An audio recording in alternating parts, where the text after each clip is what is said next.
Balik ako may rapper daw sa TikTok na naghahamon ng laban.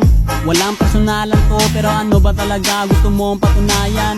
Ano nga ba nakain mo para maisip mo bigla na ako ay labanan? Imposible akong talunin lalo na pag rap battle na ang usapan. Pinakamalakas mag-chew dito sa Pinas.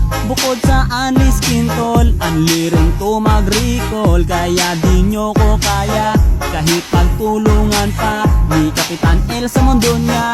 Kayo'y mapapaluhod sa harapan ng tunay na rapper na hinamon mo ng battle sa paligsahan ng rap. Pagkatalo mo'y masaklap, ngayon matutong kumilala, di may kukumpara. Sarap mong parang misa, ganto mag-rap ang Pinoy. Oy, oy, oy, oy,